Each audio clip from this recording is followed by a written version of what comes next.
नमस्कार.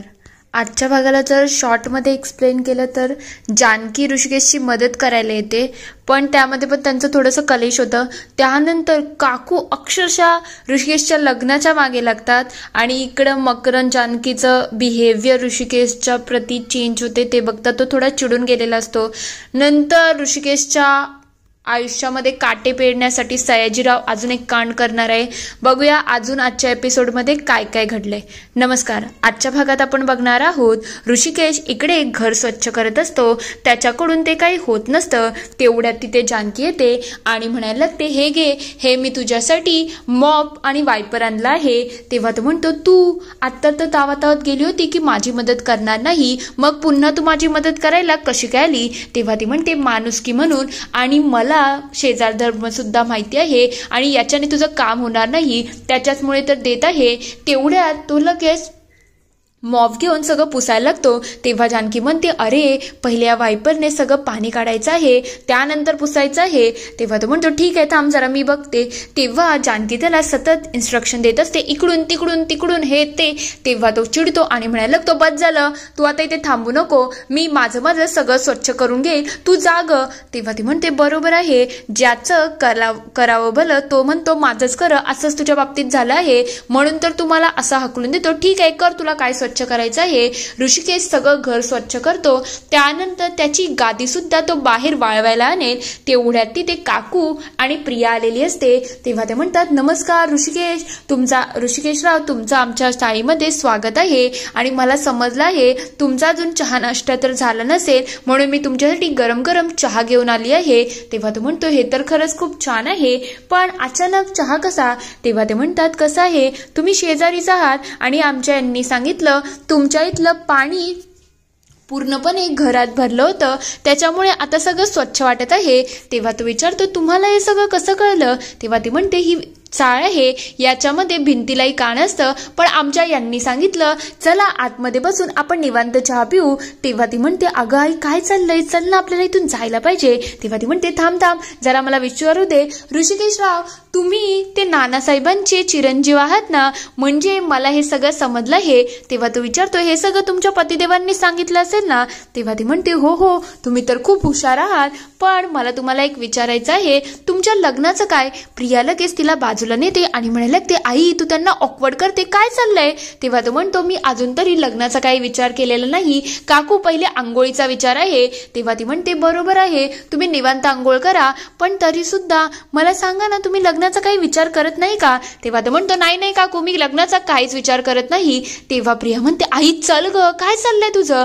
तेव्हा ती म्हणायला लागते, अहो जरा तो कप देता का? ऋषिकेश पटकन चहा पितो आणि त्यांना कप देत म्हणत असतो, काकू तुम्ही जाऊ शकता. काकूंना तो दाराच्या बाहेर काढल्यानंतर तो विचार करायला लागतो, हे सगळं काय होतं आणि का होतं? दुसरीकडे मकरंद अक्षरशः चिडलेला असतो.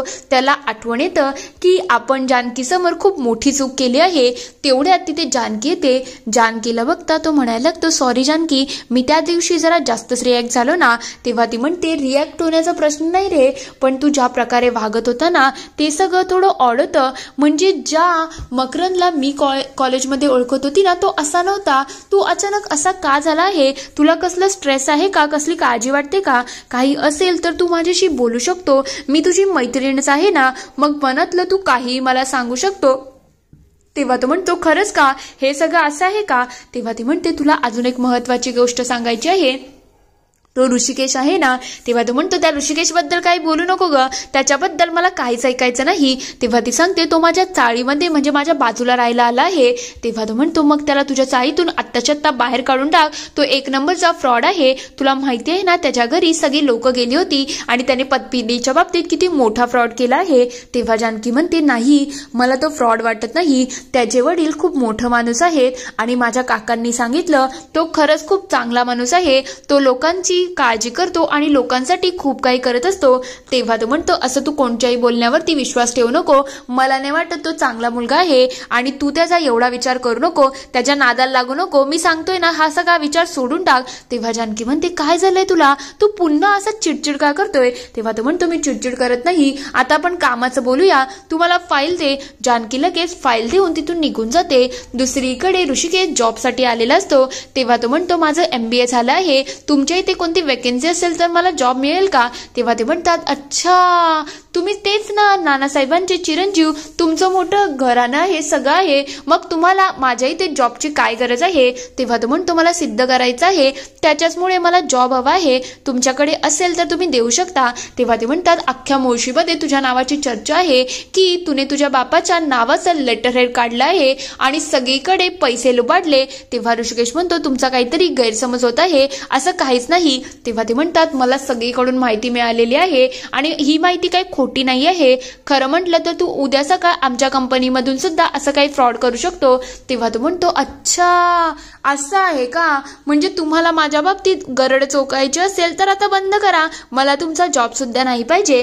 तेव्हा ते म्हणतात तुझा तर मी जरा जास्तच वाढत आहे, स्वतः फ्रॉड करतो आणि आमच्या इथे मस्ती दाखवतो का. तेव्हा तो म्हणतो हे बघा मी तुमच्याकडे इज्जतीत जॉब मागायला आलो होतो, पण तुम्हाला उगाच माझ्या मुळावरती जायचं असेल ना तर माझ्यापेक्षा वाईट कोणीच नसणार आहे. माझ्या आई वडिलांना ह्याच्यामध्ये टाकायचं नाही. तेवढ्यात तिथे सयाजी येतो आणि म्हणायला लागतो काय त्याची कॉलर धरून काय होणार आहे, तुने जे केलं आहे ना ते अख्ख्या दुनियाला माहिती आहे, मग आता खोटं नाटं बोलून काही सुधारणार नाही आहे आणि तसंही तुझ्या आयुष्यामध्ये काटे पेरायला मी काही कमी करणार नाही. अख्ख्या मुळशीमध्ये तुझ्या नावाचा सगळीकडे चर्चा असणार आहे आणि तुला कोण जॉब देतं ना ते मी बघूनच राहतो. तेव्हा ऋषिकेश म्हणतो असे जॉब ना मी असे तुझ्या तोंडावर मारून टाकेल. एक दिवस असा येईल की मुळशीमध्ये लोक माझ्याकडून जॉब मागायला येतील, तू बघतच राहा रे सयाजी. सयाजीच्या समोर तो तिथून निघून गेलेला असतो. दुसरीकडे अवंतिका इकडे खूप चिडलेली असते. तेव्हा ती म्हणते सौमित्र मी तुला समजवलं होतं ना हे सगळं करू नको, पण तरी सुद्धा हे सगळं तू केलं कारण की मी सांगत होती ती मूर्ख होती ना. तेव्हा तो म्हणतो मला समजलं ग, पण त्या लोकांनी माझं काही ऐकलंच नाही. तेव्हा तो म्हणतो तुने समजून दिलं नाही आणि तुझ्याचमुळे दादाला आता घर सोडायला लागलं आहे, म्हणजे तुम्ही दोघंही त्याच्यामध्ये बरोबर होता ना, पण फक्त दादालाच हे सगळं करायला लागलं का कारण की तुने त्याची साथ सोडली. हे अगदीच चुकीचं आहे. दादांनी घर सोडलं आहे ते मला आवडलेलं नाही आहे, तुला काहीतरी दादांसाठी करायलाच लागेल. तेव्हा तो म्हणतो तुझं म्हणणं मला पटलेलं आहे, मी दादासाठी नक्कीच काही ना काही करेल. दुसरीकडे ऋषिकेश इकडे त्याच्या कॉलवरती बोलत असतो. तेवढ्यात तिथे काही लोक येतात. ऋषिकेश त्यांच्यासमोर उभा राहील तेवढ्यात त्याच्या घरून एक गाडी येते आणि सुमित्रा आणि सौमित्र तिथे आलेले असतात. तेव्हा ती म्हणते बाळा तू ठीक तर आहे ना, 2 दिवसामध्ये तुझी काय कंडिशन झाली आहे. तेव्हा तो म्हणतो आई मी ठीक आहे ग, तू नको ना एवढी पॅनिक हो. तेवढ्यात ते विचारतो काय आहे हे सगळं, तू टेम्पो कशाला आणला आहे. तेव्हा ती म्हणते अरे बाळा तुझ्यासाठी आणला आहे, तुझ्यासाठी काही वस्तू आणल्या आहेत, ते तुझ्यासाठी सोप्या आयुष्यासाठी. तेवढ्यात तिथे जानकी येते आणि त्यांचं सगळं बोलणं ती बाजूला लावून ऐकत असते.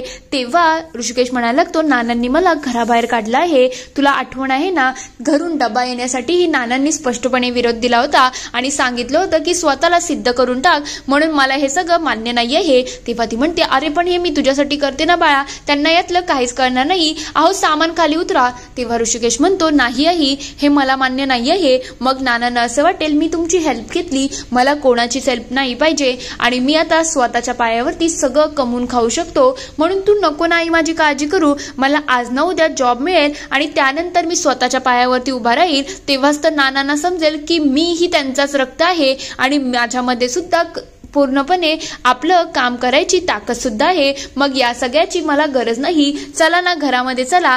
तेवढ्यात जानकीला हे सगळं ऐकून त्याच्यावरती अभिमान वाटत असतो. तर दुसरीकडे काका सगळ्या गोष्टी जानकीला सांगत असतात. तेव्हा जानकी म्हणते आज तर काकूंनी हद्द केली. त्या ऋषिकेश समोर ते अक्षरशः उभ्या राहिल्या आणि प्रियाच्या लग्नाबद्दल चर्चा करत होता. प्रियाने मला सांगितलं की त्यांचा चेहरा बघण्यासारखा झाला होता. तेवढ्यात तिथे काकू येतात आणि म्हणतात काय चाललं आहे, माझ्यावरती हसताय का, आपल्या मुलीच्या लग्नाचं वय झालं आहे पण तुम्ही तिच्यासाठी स्थळ तर शोधत नाही आणि मी शोधते तर त्याच्यामध्ये तुम्हाला खुदुखुदू करायचं आहे. आणि काय ग जानकी तुला सांगितलं आहे ना माझ्या मुलीच्या बाबतीत काही तोंडमध्ये घुसवायचं नाही, आता एक काम कर जा घरामधली चहा पावडर संपली आहे ती घेऊन ये. तेव्हा काका म्हणतात तिला का सांगते ग, तुझ्या मुलीला सांग ना.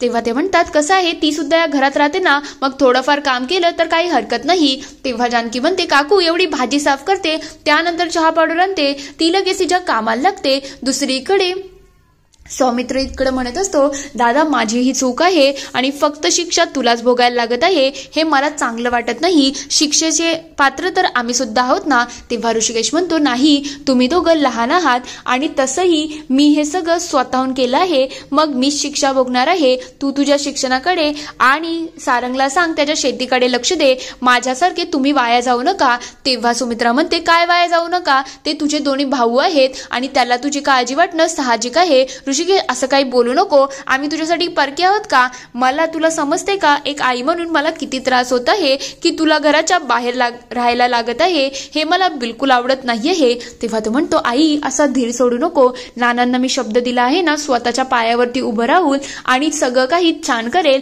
मग तू सुद्धा अशी आसवगायची नाही, तुलाही माझ्यासाठी खंबीरपणे राहायला लागेल, स्वतःची काळजी घ्यायला लागेल, सतत माझी चिंता करायची नाही. तेव्हा ती म्हणते, जर तुला स्वतःवरती एवढा विश्वास आहे ना तर तुझी आई म्हणून मी सुद्धा खंबीरच राहणार आहे. मग तेवढ्याच ऋषिकेश म्हणायला लागतो, सौमित्र आता तू आईला घेऊन जा आणि नीट जा. इथे हा एपिसोड संपतो. पुढील भागात आपण बघणार आहोत ऋषिकेश इकडे इस्त्री करत असतो, तेवढ्यात चुकून तो बाहेर जातो आणि सगळ्या कपड्यामध्ये इस्त्रीचा निशाण लागतो. ते बघता जानकी म्हणायला लागते, हे सगळं काय केलं, तुला बेसिक इस्त्री करता येत नाही का. ठीक आहे मी तुला शिकवते. ती लगेच ऋषिकेशचा हात हातामध्ये घेते आणि त्याला इस्त्री करायला शिकवायला लागते. तेवढ्यात तिथे मकरंद आलेला असतो. मकरंद त्या दोघांचा हात एका हातामध्ये बघून तो अक्षरशः चिडून जातो आणि म्हणायला लागतो, हे सगळं काय झालं, म्हणजे जानकी दुसऱ्या कोणाच्या हातामध्ये कसा काय हात देऊ शकते. त्याच्या हातामध्ये जी गुलाब असतात ना, तो अक्षरशः हातामध्ये रक्त असतं, ते पूर्णपणे दाबून टाकतो. इथे हा पूर्ण एपिसोड संपतो. आता खरंच जानकीला मकरंदचं प्रेम समजेल का, तुम्हाला काय वाटतं ते मला कमेंटमध्ये नक्की कळवा. व्हिडिओ आवडला असेल तर लाईक शेअर सबस्क्राईब करायला विसरू नका. Thank you for watching.